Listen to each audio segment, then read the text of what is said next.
Fresh off another Stanley Cup, we are right back to the grind with the Bruins. It is time to go through the 2022 entry draft. Now, is that the most exciting thing to be like, hey, we won another cup, guys, another cup?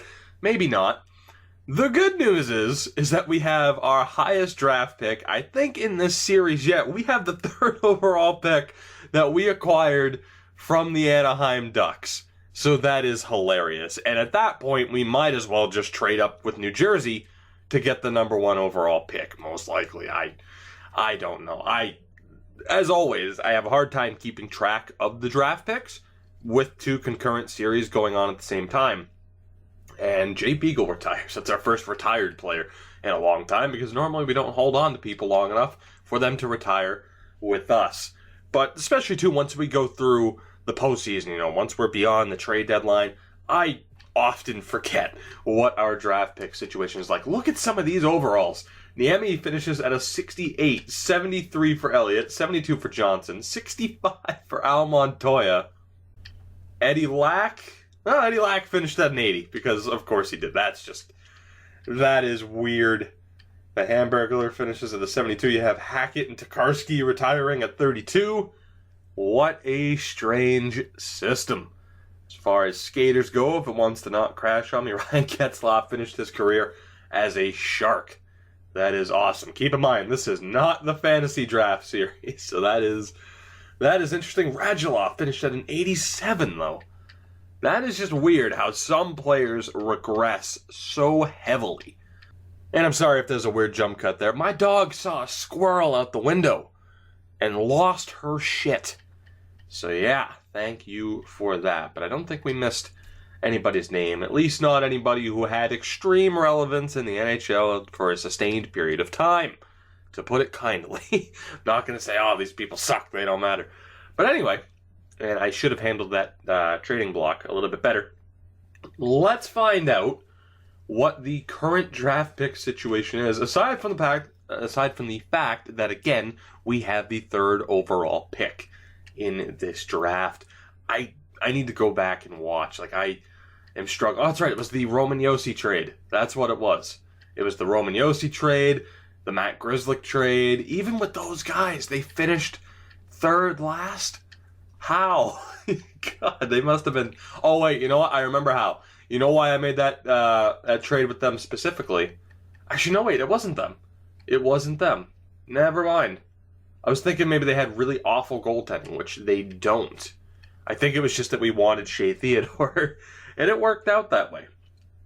But regardless, we have that pick. Let's take a look at the rest of our picks. I am very much confusing this with the fantasy draft series, but that is okay. We have 3 first-round picks, 2 seconds, a third, and a couple of other picks down the line.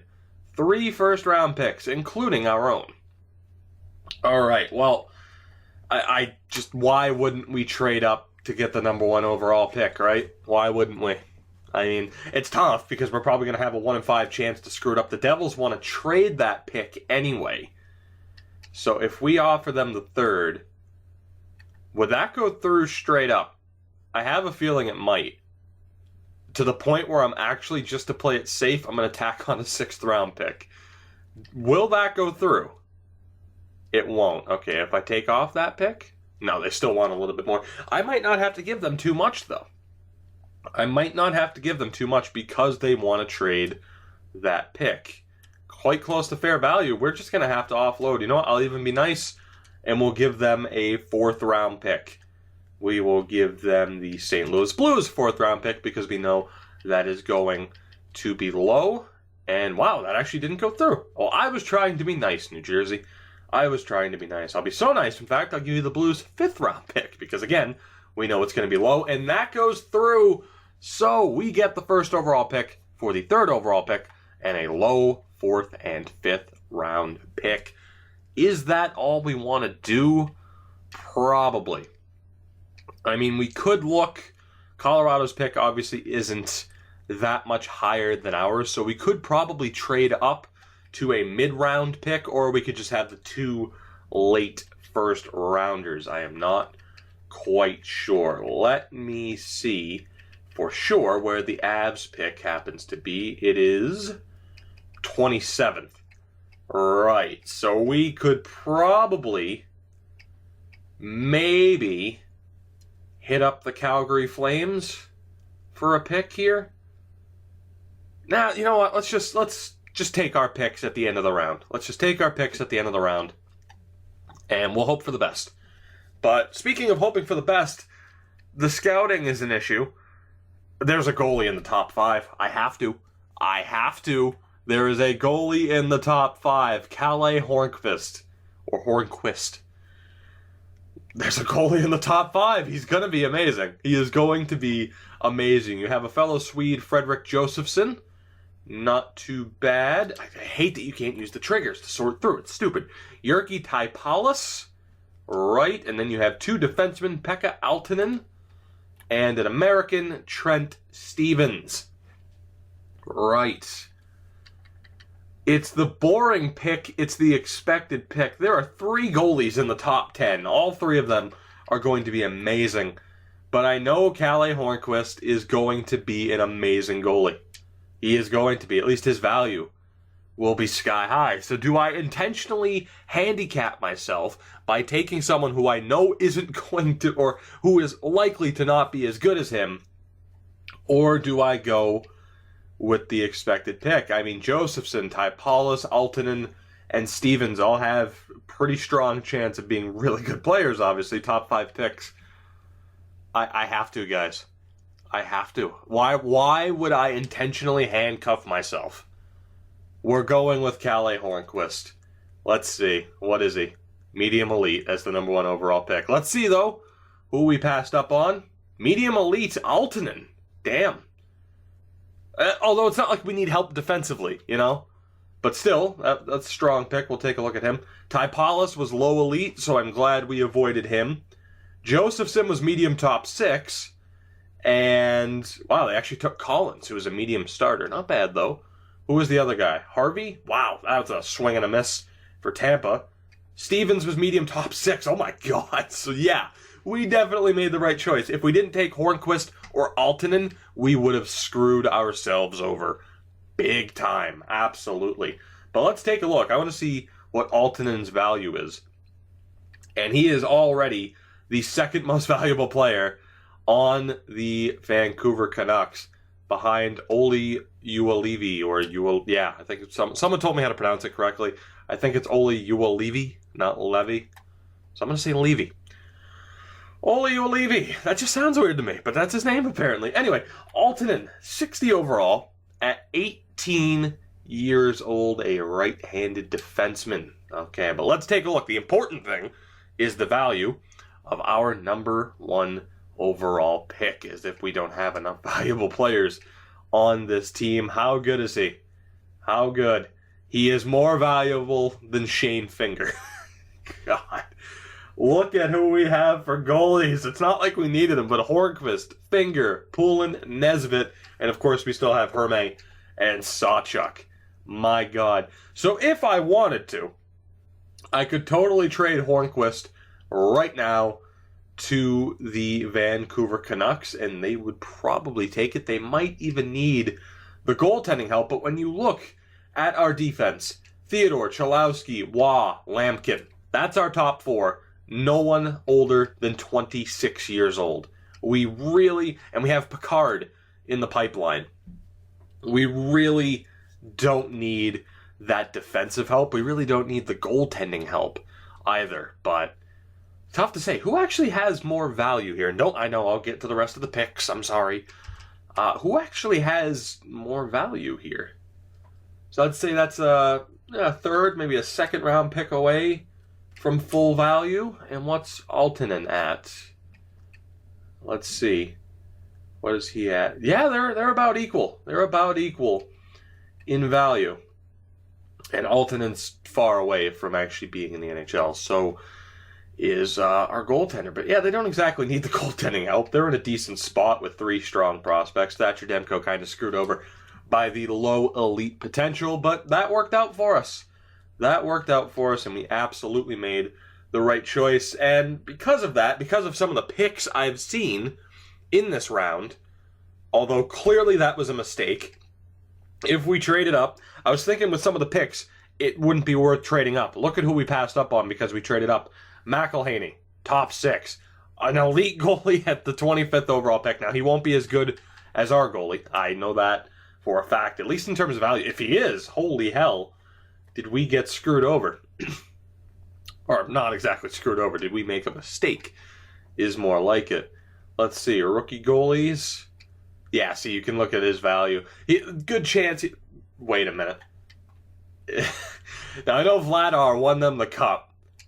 Please let his name be Dominic. Please. I beg you. It is. Let me know if we trade for Dominic Hasek. We don't need him at all. We don't. But, wow, the Edmonton Oilers have Dominic Hasek. That's amazing. Let's see, medium top 6, that top 4 defenseman that went to Montreal would have been good. Although, it's tough to say if we would have picked these guys specifically. Wow, another elite goalie. God damn. Let's see, though. We were looking at Calgary. They got a low elite defender. It might have been worth trading up. This was certainly a year for goaltenders as well. But that could also be a good sign. Excuse me. Jesus, I tried to hold that off. It didn't happen. It could be a good sign because that means there could still be someone available here that is half decent. And we have to make that decision. Walter Bradley, the American power forward. Sergei Filatov might not be a bad shout. Matthew Parks. We have Lance Parse, exact top 6. Defenseman Jean Lemieux. Fredrik Svensson, another Swede. Or Edgar Halischuk. So right off the bat, Svensson, Parse, or Filatov. Who do we go with? High top 6, high top 9, or the exact potential? Let's see, he is 18 years old. He is 18 years old. They're all 18, too. Damn. Damn. So do we go with the high potential or the exact? I think, offensively, we could probably use the help a little bit more. Sergei Filatov, Parse, or Svensson. And I'm leaning towards that Swedish defenseman right there. Definitely. Let's go. Let's go as we are on the clock. God damn. I'm going to go with Svensson. I'm going to go with my gut here. And we are going to take Fredrik Svensson. Medium top 4. I'm cool with that. I am cool with that. Now again, maybe need a bit more of an offensive boost. Halischuk was also top 4. Parks was also top 4. Okay, so we're looking good. And now we can take one of those forwards. So will it be Parse or Filatov? I don't exactly trust exact potential. We are going to go with Filatov. We're going to have to scroll all the way back, but that is okay. Filatov is medium top 6. All right, so as long as Parse isn't high top 6, Lemieux went another top 4 defenseman. Bradley was medium top 6. Where is Parse? Medium top 6. Okay, so we really couldn't have gone wrong. We will sim to our next pick. We get a trade offer from Vancouver. They want Manlow for a 3rd round pick. Let's take a look at Manlow, shall we? Am I allowed to look at him from the screen? No, I'm not, because why would I be allowed to do that? That would be such a convenience. So let's see, medium top 9, not that good a value at all. 73 overall at 21 years old. He was a 4th round pick, so we could turn an old 4th round pick into a 3rd round pick. I mean, he's not looking too bad, but what are the odds that he makes the team? You know what? I'm going to do that. That's fine. That is fine. Vancouver, that's the thing, though. Vancouver, they're clearly, there's a reason why they want him, but I think we'll be okay. We will take that extra pick from the Canucks. That's fine by me. We have our next pick here, 27th overall of the 2nd round. And we have some options. Pekka Theodore Sobel, who is right up there, exact potential. Kelvin Sopel a 19-year-old sniper. Our next potential option, Jerome Dupuis, 17 years old, so he'll be a lower overall, but might have good value. And then you have Blake Robertson, the grinder. Right. Or we could go with an off-the-board pick. Let me sort. Robertson, high top 9. He is the highest valued guy. There's a bunch of bottom 6 players. How about defensemen? AHL starters, defensemen? Nothing great? Really? I'm going to scroll through this whole list, aren't I? Yes, I am. Okay, well, I'm committed to this now. I am committed to this. Let's find out. And then exact. That's what I wanted. So you have exact top 6 Zykov, a goalie exact starter Sundstrom, and a bunch of exact top 9s. Right. Let me back out of this really quick and reset the list. I don't normally go with grinders. We might go with Robertson. I mean, it's Sopel, Dupuis, or Robertson, and I'm tempted to go with Robertson because if he's a center, he might actually have a good face-off rating, and he's listed as high top 9, so let's take him. Robertson, the grinder, and he's low top 6. I was hoping for medium top 6. We passed up on Dupuis, who's medium top, who's medium top 9. We got another pick here, though, and maybe we can do a little bit better with this one, and we'll probably do that by taking Sopel. That's exactly what we're going to do. Kelvin Sopel. How good will you be? And we have another pick coming right up because of Vancouver, so that's nice. Low top 9. Jesus, okay, this isn't going too well all of a sudden. This isn't going too well at all. So let's sim this next pick. Tapper, high AHL. I suppose I'd rather... Well, actually, I might rather have high AHL than low top 9. Let's see.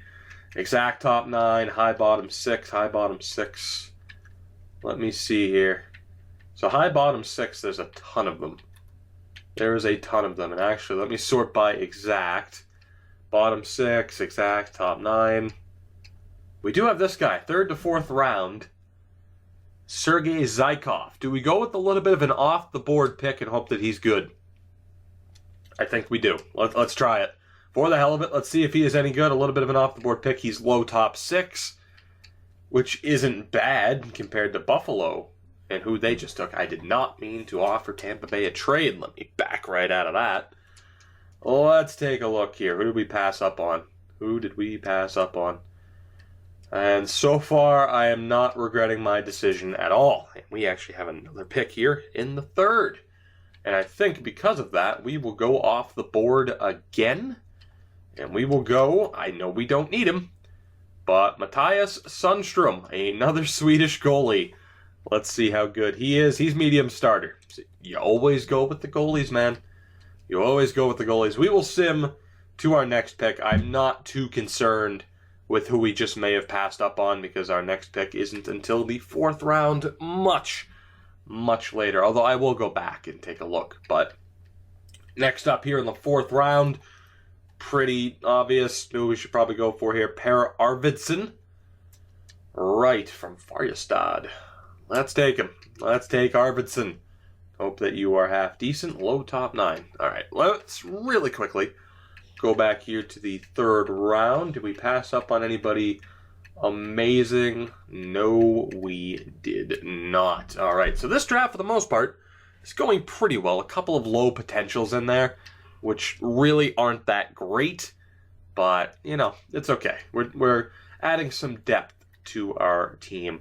There's one high bottom 6 guy left. He is projected to be a 7th round pick. It's another Swede, Lars Helmersson. But that's who we're going to take. Let's see if it pays off. Low top 9. You know what? That's fine. Could have taken him lower in the draft, but at this point, judging by the potentials that other teams are drafting, it wasn't exactly that big of a risk. We're going to keep going with these off-the-board picks for as long as we can, and we will start here with this guy, the American sniper, McPherson. Medium bottom 6, not too bad. We will sim to our next pick again. We're going to keep going with these off-the-board picks because we're not really struggling too much for them. And it's probably a good way to go if you think about it. And that's actually it for our draft. All right, well, you know what? I'm cool with that. that is the list. Quite a few Swedes in there. Quite a few Swedes. But overall, I am happy with that draft, and we will quickly take a look at their overall and potential as we move in to the re-sign phase, which of course will take place in the next episode. And really the contracts, I don't even know how busy of an offseason we are going to have here. But let's say, and considering we have quite a bit of money freed up and Tyler Seguin's a free agent, next episode could be more interesting than I expected it to be. But really quickly, Shane Finger's already showing up as an 81, so Evan Sawchuk or Hanu Herme, probably Sawchuk, will be on his way out. But you look at Sundstrom, you look at Hornquist, things are looking pretty good there. Just our goaltending situation is absurd. Defensively, we certainly have some names that need to be re-signed. Svensson is a 66 overall at 18 years old. And the good thing about drafting these Swedes is that we can immediately get them on the Providence Bruins, as opposed to having to wait. Filatov is a 66 at 18 years old. Not bad. Sopel's a 66. Helmerson a 64. Zykov is a 57. We might flip him at some point because he is a long way away from being an NHL player. McPherson's at a 63. Arvidsson a 61. So no immediate game changers, but that was to be expected. Robertson's a 58. Some of those overalls are pretty damn harsh. But guys, that will do it for this episode. I declare this another successful draft. I do want to know, though, of course, if you agree. As always, we probably could have made some different picks. But overall, I feel like the team is in a good spot moving forward. It's just a matter of how we handle the upcoming re-sign phase and what this team will look like as we begin the 2022-2023 season. I have no idea. But we'll find out in the next episode. I'm looking forward to it. And as always, I hope you are too. And until then, I will see you guys next time. Of course, make sure to hit that like button if you haven't already. And subscribe to continue following what I do here. And I will see you guys in that next episode.